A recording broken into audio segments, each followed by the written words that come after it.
Hey guys, in this video I'm going to talk about how to figure out the letter names of the major scale and how to start figuring out the letter names of various major scales.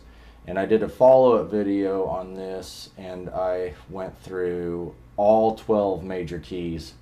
And so this is just a starter one just to get you just to explain it more in depth, and then the other one moves a little quicker and it goes through all the 12 major keys, and I just use a single pattern, a single finger pattern on that one. But on this one, what I'll do is I'll start with the letter C, 3rd fret on the A string, and it's combining some of the previous videos that I've done. So one of the first ones I did, we talked about the chromatic scale, and that is figuring out every single letter on the bass. Then in a following video there is the major scale pattern. So when you can combine those two concepts, then you'll be able to figure out, okay, I know the major scale pattern. It's always good to learn that in various ways as well, so just different ways to play the major scale on the bass. Then you can apply the letter names to the major scale pattern from practicing the chromatic scale and learning those letters.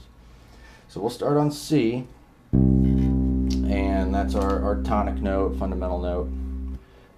And then the next note is a whole step away, and that's going to be letter D, because I know that from figuring out letter names on the bass. Whole step is letter E.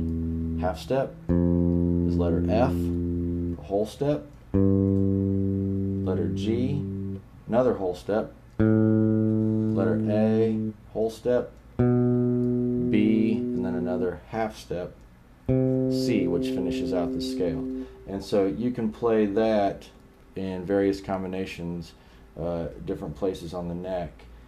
For example, I know this is C, whole step, D, E, F, G, whole step, A, whole step, B, and then half step is C. So the scale can be played, again, in various places. And now we're really beginning to think of the letter names of the notes as well. So in the key of C major, so we'll say key of C major or the C major scale, all those notes are natural. None of those notes are sharp or flat. So from the C, we're going to move up 2.5 steps, or a fourth. Another one of my videos, we talked about intervals and the number of whole steps and half steps combined to create all the intervals. So C, 3rd fret on the A string, and we're going to go up 2.5 steps, which is a fourth. 1 step, 2 steps and a half. Now that letter is F, 8th fret on the A string, and what I'm going to do is I'm going to build a major scale off of that letter, or that fret. And I know the pattern from putting together whole steps and half steps.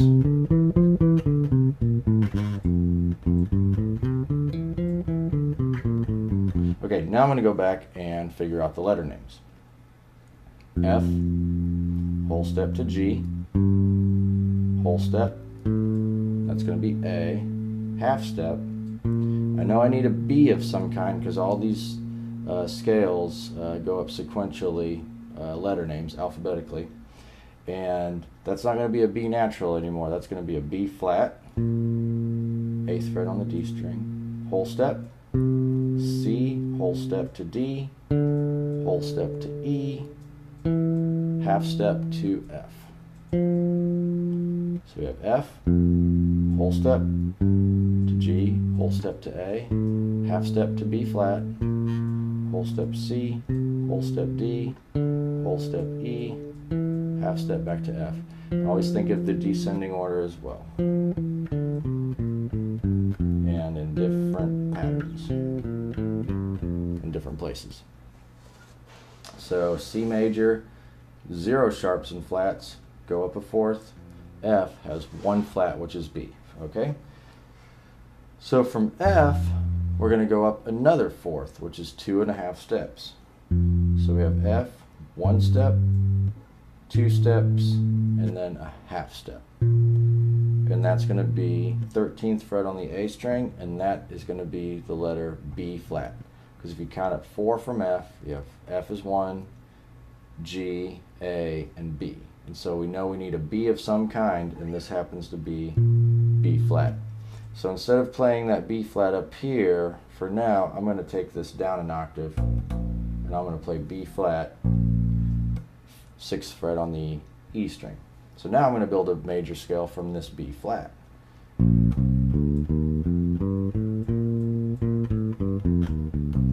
know that from the major scale formula. Whole, whole, half, whole, whole, whole, half. So these letter names: B, whole step C, whole step D, half step. I know I need an E of some kind. This is going to be E flat. Whole step to F, G, whole step to A, half step to finish off the scale. And that's B flat, the same as the root note.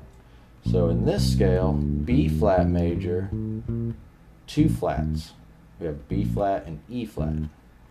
So if you go through B flat, C, D, E flat, F, G, A, B flat, and think of it descending as well. Okay, again, we're going to take the root, B flat, and then we're going to go up a fourth. So 2.5 steps. So B flat, 1 step, 2 steps, 2.5. And that's going to be E flat. So I could get the B flat here to E flat, or B flat to E flat. So just in that previous video, you can take those intervals and figure out different places to play them on the neck.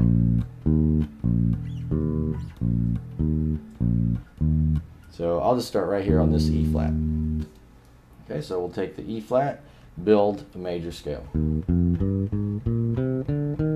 Whole, whole, half, whole, whole, whole, half. And then back down. Okay, go back, figure out the letter names. E flat, whole step to F, whole step to G. I know I need an A of some sort. That's not an A natural, but that's an A flat. Whole step to B flat, whole step to C, whole step to D, half step back to E flat. So you have E flat, F, G, A flat, B flat, C, D, and E flat. If you go back and count the flats, there are 3. There's E flat, A flat, and B flat.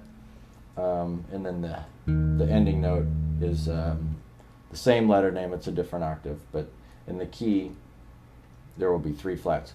So if you're playing with musicians and they call the key of E flat, then you know that there's going to be 3 flats to play, and they're going to be E flat, A flat, and B flat, and then you can use that in your creating your bass line or whatever you need to do in that situation.